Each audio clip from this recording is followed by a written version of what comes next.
নমস্কার। অর্গানাইজার শিক্ষক নিয়োগ সংক্রান্ত আপডেট কিছু আলোচনা নিয়ে আজকের ভিডিওটি আমি আপনাদের সামনে শুরু করছি। আজ 20 ডিসেম্বর এবং বুধবার, গতকাল অর্থাৎ মঙ্গলবার পর্যন্ত 19 এবং 18 অর্থাৎ সোমবার, এই দুই দিন অর্গানাইজার শিক্ষক নিয়োগ সংক্রান্ত যে খবরাখবর হওয়ার কথা ছিল, অর্থাৎ এই সপ্তাহটা অত্যন্ত গুরুত্বপূর্ণ, এমনটাই জানিয়েছিলাম আমি আমার আগের ভিডিওতে। তবে এখনো পর্যন্ত অর্গানাইজার শিক্ষক নিয়োগ সংক্রান্ত কিন্তু কোনো আপডেট পাওয়া গেল না। কারণ একটি কথা বোঝাই যাচ্ছে যে এখন 24 তারিখ প্রাইমারি সার্ভিসকে পাখির চোখ করেছে প্রশাসন, এবং সেই কারণে আর অন্য কোনো রকম বোধহয় আপডেট আর হবে না। তবে তাও 24 তারিখ রবিবার 23 তারিখ পর্যন্ত আমাদের একটি আশার আলো থেকেই যাচ্ছে। আর যদি সেটি না হয় তাহলে আমাদের আবার নতুন বছরের কথা ভাবতে হবে। এবং আপনাদের আগেই বলে দিয়েছিলাম, নতুন বছরে আপনার 15 তারিখের আগে কিন্তু কোনো খবর হওয়ার সম্ভাবনা নেই।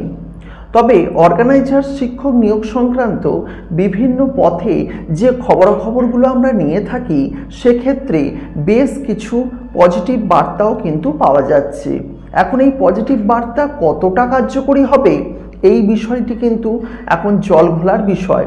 হ্যাঁ বন্ধুরা, পজিটিভ বার্তা কতটা আপনাদের জন্য কার্যকরী হবে সেটি আপনি পরেই জানতে পারবেন বা সময়ের সঙ্গে সঙ্গে জানতে পারবেন। তবে গতকাল পর্যন্ত আমি যে খবরাখবরগুলি পেয়েছি সেই খবরগুলি আপনাদের এই ভিডিওতে পরিবেশন করছি। প্রথমত, আমি যখন ফোন করি এবং তাকে জিজ্ঞাসা করি যে কি হচ্ছে, সোমবার আজ মঙ্গলবার, আমি গতকাল রাত্রের কথা বলছি, পার হয়ে গেল, কোনো কিছু কি খবরাখবর আছে? তো তার কিন্তু মোটিভটা বা তার বক্তব্যটা কিন্তু পজিটিভ। তিনি বলছেন, আমি যার মাধ্যমে খোঁজ নিই, যারা নতুন ভিউয়ার্স তাদের বলে দিচ্ছি, তো তাদের বক্তব্য যে হ্যাঁ অবশ্যই হবে এই সপ্তাহে। তবে প্রাইমারি সার্ভিসের জন্য যেহেতু একটা বড় চাকরির বিষয় আছে প্রাইমারি সার্ভিসের জন্য, সেই জন্য হয়তো কিছুটা আপনাদের লেট হবে বা এই সপ্তাহটা সেই হিসাবে স্টপও হয়ে যেতে পারে।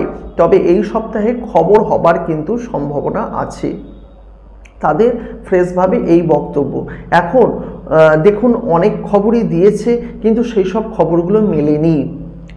অর্থাৎ একটা বিষয় বোঝা যাচ্ছে যে আদেও এই খবরটা কতটা বিশ্বাসযোগ্য সেটা কিন্তু চিন্তার বিষয়।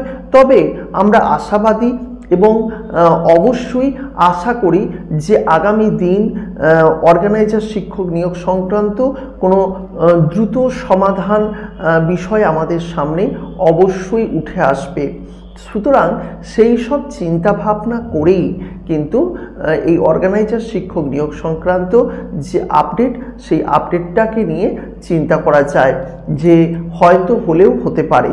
তবে যেহেতু এই যে গতকাল আপনারা জানেন আমি এই চ্যানেলেরই ভিডিও দিয়েছি যে কোর্ট কেস হিসাবে যেটা আমাদের বিজেপির তরফ থেকে বলা হয়েছিল যে 24 তারিখ প্রাইমারি সার্ভিস না নেওয়া হোক, কারণ গীতা পাঠের মতো 1 লক্ষ গীতা পাঠের মতো অনুষ্ঠান রয়েছে।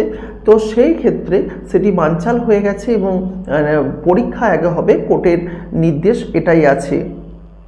তো এই সব দিকগুলি দেখতে গেলে কিন্তু পরীক্ষাকে প্রায়োরিটি দিচ্ছে রাজ্য সরকার, এবং এটা একটা পজিটিভ বার্তা। কারণ সব কিছুই থাকবে, পার্টি থাকবে, পলিটিক্স সবই থাকবে, কিন্তু তার সঙ্গে তো শিক্ষার্থী, চাকরি প্রার্থী, এদেরও তো পরীক্ষার বিষয়গুলো আছে। তো এটা আমার মনে হয়েছে অবশ্যই একটি পজিটিভ দিক আপনাদের জন্য।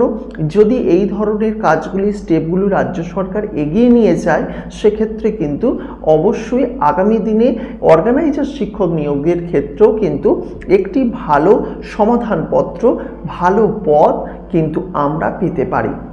এখন এই নিয়ে কিন্তু বহু মতবিরোধ আছে, বিভিন্ন কথা আছে। তবে আমি এইটুকুই বলতে পারি যে অর্গানাইজার শিক্ষক নিয়োগ আগামী দিনে কিন্তু হবে এবং সেটি অবশ্যই আপনারা দেখতে পাবেন। তাই অর্গানাইজার শিক্ষক নিয়োগের যে আপডেট বিষয়গুলো সেগুলো আমাদের অবশ্যই জানা কর্তব্য দরকার। আর অর্গানাইজার শিক্ষক নিয়োগ যখন হবে তখন কিন্তু আর এত কথা থাকবে না।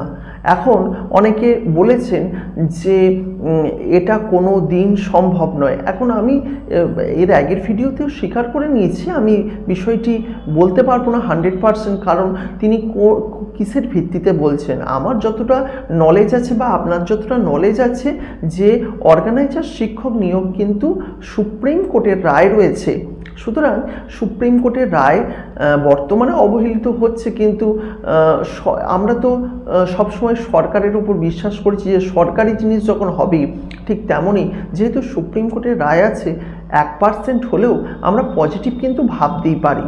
তো জানি না আদৌ কি হবে, তবে এখনো পর্যন্ত 5টা মানুষকে জিজ্ঞাসা করলে যারা এই খোঁজ খবর রাখছেন তারা কিন্তু পজিটিভ কথাই বলছেন। হ্যাঁ, হয়তো 2-4 জন হতাশ হয়েও নেগেটিভ কথাবার্তা বলছেন, কিন্তু বেশিরভাগ জনই কিন্তু পজিটিভ বার্তা দিচ্ছেন। এখন সময় কিন্তু পার হয়ে যাচ্ছে এবং সেই কারণে তারা হয়তো নেগেটিভ বার্তা দিতেও পারেন। তা আমার মনে হয় যে যেহেতু অর্গানাইজার শিক্ষক নিয়োগের এই ইস্যুটি দীর্ঘদিনের একটি ইস্যু হয়ে দাঁড়াচ্ছে এবং এই নিয়োগটা রাজ্য সরকারের দেওয়ার জায়গাটা রয়েছে, হয়তো আগামী দিনে সময় যাওয়ার সঙ্গে সঙ্গে এই নিয়োগের জায়গাটাই কিন্তু রাজ্য সরকার আসবে এবং সেটা কিন্তু খুব ভালো একটা পজিটিভ বার্তা হিসেবে কিন্তু এই চাকরি প্রার্থী যারা দিন দিন প্রতিদিন মারা যাচ্ছেন, মানে মন থেকে মারা যাচ্ছেন, তারা কিন্তু সেদিন কিন্তু বেঁচে উঠবেন, অর্থাৎ চিন্তাভাবনা কিন্তু বদলাবে। এখন আমি জানি না আমার এই কথা, আমার বক্তব্য কতটা ঠিক বা কতটা আপনাদের জীবনে ফলশ্রুতি হবে, তবে আমি কিন্তু পজিটিভ চিন্তা ভাবনাই করছি অর্গানাইজার শিক্ষক নিয়োগ সংক্রান্ত। এখন পজিটিভ হোক বিষয়টি, নেগেটিভ হোক বিষয়টি, কিন্তু আদৌ যে এগুবে এই বিষয়টি কিন্তু কনফার্ম। কোনো না কোনো কিছু ইস্যু আটকাচ্ছে, কিন্তু একদিন না একদিন দেখবেন এই খবর কিন্তু সর্বাগ্রে ছুটবে। তাই সেই দিনটার জন্য আমাদের কিন্তু অপেক্ষা করতেই হবে। আর আমরা যে যার কাজ তো সবই করছি, শুধুমাত্র এইটার জন্য কিছুটা অপেক্ষা করা, খোঁজ খবর রাখা যে কোন দিকে জল গড়াচ্ছে, তো সেইটাই বলতে পারি। তা সেই দিক থেকে আমি আমার বক্তব্য কিন্তু সবসময় পজিটিভ থাকলো এবং অর্গানাইজার শিক্ষক পদপ্রার্থীদের পাশে থাকলো, কারণ আমিও খোঁজ খবর নিচ্ছি, আপনারাও নিন। আর যার যা বক্তব্য আছে যদি কমেন্ট সেকশনে চান অবশ্যই কমেন্ট করবেন, কারণ আপনাদের প্রত্যেকটি কমেন্ট আমি পড়ি এবং আমাদের খুব ভালো লাগে, সেই কারণেই বলছি কমেন্টগুলি করবেন এবং অতি অবশ্যই আপনাদের মধ্যে বাক্য বিনিময় বা ভাবনা বিনিময় অবশ্যই করবেন। তো আজকের মতো বিদায় নিচ্ছি বন্ধুরা, ভালো থাকবেন, সুস্থ থাকবেন এবং আপনার পরিবারের প্রত্যেকটি মানুষকে ভালো রাখবেন এই কামনা করি। নমস্কার।